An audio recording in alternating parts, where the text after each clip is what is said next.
4 skiffs, so 4 small boats, and they were approaching fast the Maersk Hangzhou, and eventually they engaged the vessel in a fire exchange. I remember immediately trying to think what the crew was going through. We need to remember that merchant mariners are civilians, and therefore, an event like this is extremely traumatic. This is Beyond the Box, integrated logistics from the inside out.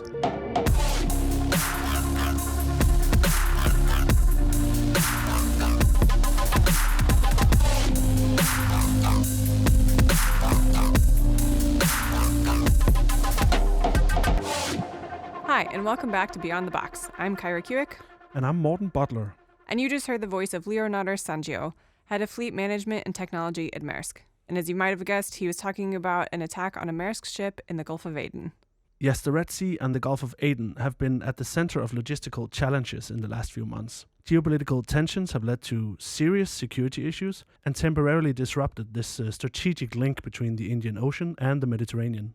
At the beginning of December last year, the Houthis in Yemen started attacking commercial ships, claiming it was a sign of support for Hamas in the war against Israel. Since then, more than a dozen ships have either been hit or targeted by the missiles. So sailing through the area has been temporarily stopped and hundreds of container vessels have been rerouted along with bulk carriers and tankers.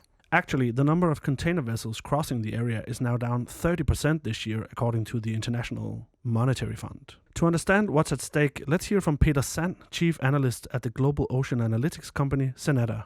I think geopolitics is really showing its ugly face in the Red Sea right now.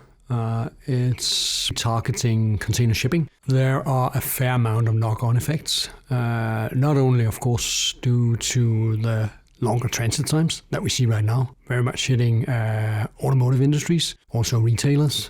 We see assembly lines being closed down. We see also most recently the French tire maker Michelin closing down some assembly lines due to the longer transit times and the lack of cargo, right? So knock-on effects for global shippers as well as carriers and freight forwarders is, of course, that once a main artery of global trade, and particularly also for container shipping, like closing Red Sea and Suez Canal, has an impact on many other trades not directly impacted.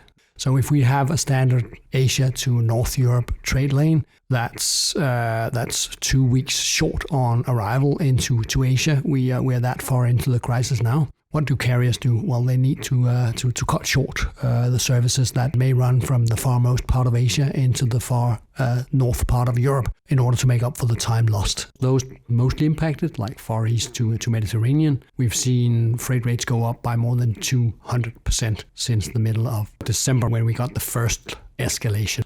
If you compare one classic North Europe and Asia trade, do a round voyage, avoid Red Sea and Suez Canal and go around the Cape of Good Hope, that would probably incur around $1 million just in fuel costs due to the longer transit times, if we assume steady speed and nothing else than that. And of course, it's bad for the climate and it's bad also for the bottom line. I think already before Christmas last year, IKEA went out saying that you may not find all the products on our shelves that you would normally find, and that was only 1 week into this crisis, and you should expect more of this. Not only a shortage on products, less to choose from, and of course also costs like this must be pushed on, depending on, of course, the category of the goods in question. I think something like this and the Ever Given was a watershed moment for the general public and citizens of the world, literally, because they have been accustomed to globalization. They have been getting goods from everywhere at any given time. So one lesson for sure is the importance of safeguarding global and maritime supply chains is paramount. So to sum it up, the crisis in the Red Sea has restricted one of the main trade arteries, distorted the balance between supply and demand, and resulted in surging freight rates. Yeah, and that's a direct consequence of the crisis. And I think another thing worth discussing from a carrier's point of view is what does it look like when one of your vessels is under attack? So let's go back to Leonardo Sonzio, who's played a key role in the management of this crisis for Maersk. On the night of the 30th of December, Maersk Hangzhou reported being hit by an unknown object. Probably around an hour afterwards, a second attack was attempted, but this time the crew did not report any object eventually landing on deck of the vessel or hitting the vessel. And then you need to think of fast forwarding a few hours later into the 31st of December. And that's when a third attack was attempted, and this time with a different modus operandi. In fact, there were 4 skiffs, so 4 small boats, and they were approaching fast the Maersk Hangzhou, and eventually they engaged the vessel in a fire exchange. As one of the precautions on board the vessel, when we decided to re-establish the passages through the Red Sea, we have established that on board the vessel during the transit you need to have security professionals, so security guards, who then eventually engaged in the fire with the Houthi. And very rapidly the US Navy deployed 2 helicopters, and eventually the helicopter intercepted the skiffs. I remember immediately trying to think what the crew was going through.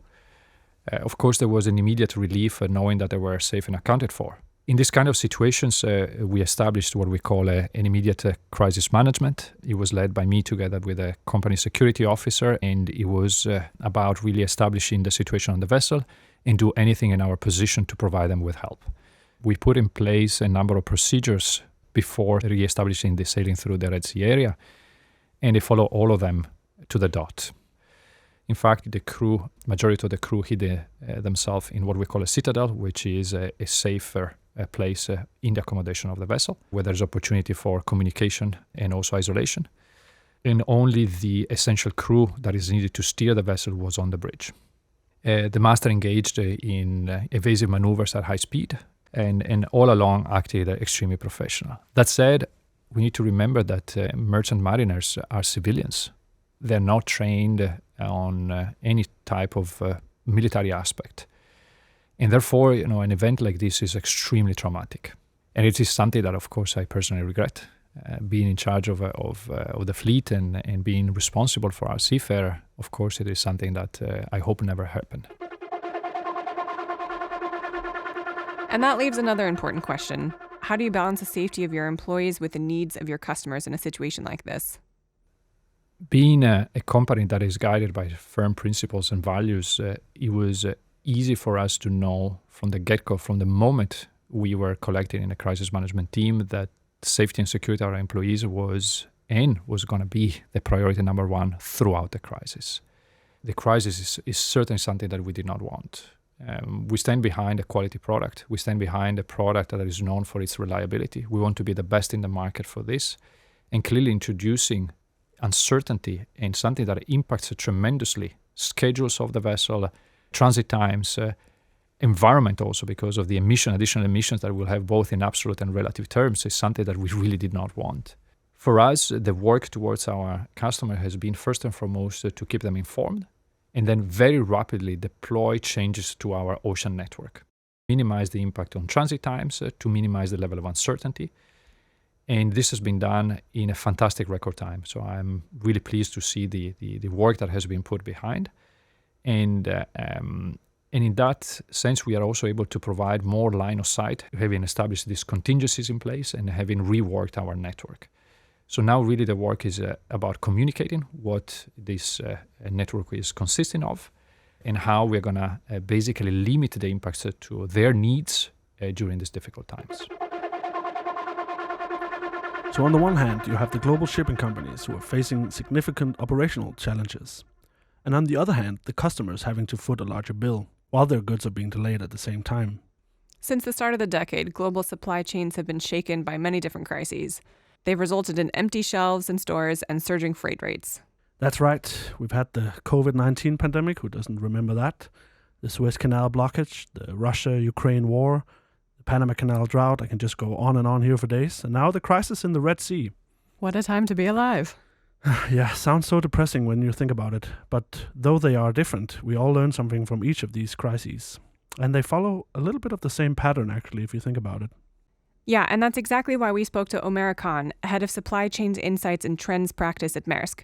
She's a thought leader in supply chain risk and resilience, and she explains exactly why supply chains seem so fragile. I believe we can observe a pattern and an anatomy in all of these recent crises to varying degrees. What we normally see is a trigger event, and that disrupts the flow of goods. It creates disruptions across an entire supply network.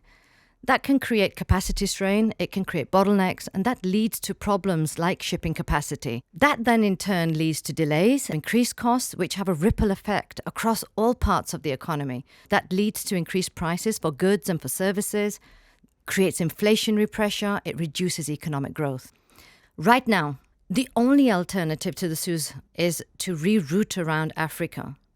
Dependency on key routes does indicate structural problems, especially where there's limited alternatives. That restricts our flexibility. We have to address this through viable and scalable solutions. Now, whether that is new sea routes such as the North Sea route in Canada or multimodal alternatives, that remains to be seen.